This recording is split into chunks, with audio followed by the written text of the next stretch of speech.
గోల్మాల్, విక్రయాల్లో పారదర్శకత ఏది? ఆన్లైన్లో అమ్మకాల పేరుతో మాయం, అభిమానుల్లో తీవ్ర ఆగ్రహావేశాలు, ఎన్ని టికెట్లు ఎప్పటి నుంచి ఎప్పటిదాకా అమ్ముడయ్యాయనేది ఎవరికీ తెలియదు. అంతా ఎస్ఆర్హెచ్ ఫ్రాంచైజీ ఇష్టారాజ్యమే. ప్రశ్నిస్తే వేదికను తరలిస్తామంటూ నగర ఇమేజ్ పోతుందంటూ బ్లాక్మెయిల్. ఇష్టారీతిగా టికెట్ల ధరల పెంపు, కొన్ని మ్యాచ్లకు 100% దాకా. రాజస్థాన్తో మ్యాచ్కు 15,000, బెంగళూరుతో మ్యాచ్కు 30,000 ధరనట. ఈ ఐపీఎల్ టికెట్లు పెద్ద పంచాదిగా. ఐపీఎల్ ను పిచ్చిగా ఇష్టపడే హైదరాబాద్ అభిమానులు ఇప్పుడు లీగ్ నిర్వాహకులపైనే తీవ్ర ఆగ్రహవేశాలు వ్యక్తమవుతున్నాయి.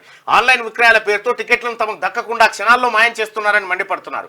టికెట్ల విక్రయాలు మొదలవగానే యాప్ తెరిచి బుక్ చేసుకునేలోగా సోల్డ్ అవుట్ బోర్డులు పెడుతున్నారని ఆవేదన వ్యక్తం చేస్తున్నారు. పేరుకు 20,000 పైచీలకు టికెట్లను చెబుతున్నా సామాన్య అభిమానులకు దొరకడం లేదంటే అది గప్చుప్గా పక్కదారి పట్టించడమేనని కన్నెర చేస్తున్నారు. ఇప్పటికే జరిగిన 2 మ్యాచ్ల్లో టికెట్లను క్షణాల్లో గాయబ్ చేశారని, ఉప్పల్ స్టేడియానికి వెళ్లి అభిమానులు క్రికెటర్ల ఆటను చూసే పరిస్థితి లేదు.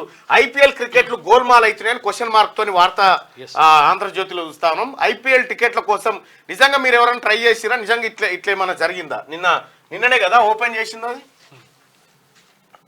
ఐపీఎల్ టికెట్లకు సంబంధించి ఎవరన్నా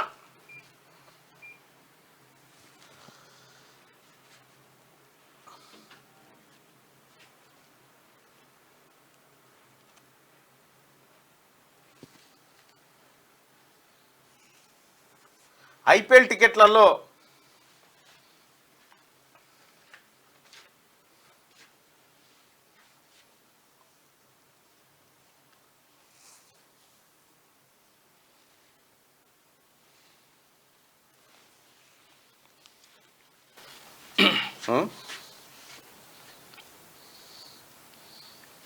ఎస్ ట్రూ ట్రై చేసినాం, దొరకలే.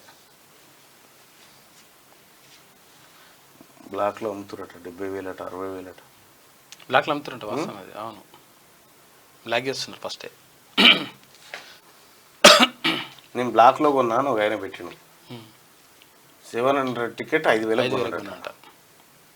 100% ఫ్రాడ్ జరుగుతుందంటారు. చూడాలి మరి దాని కథ ఏందనేది.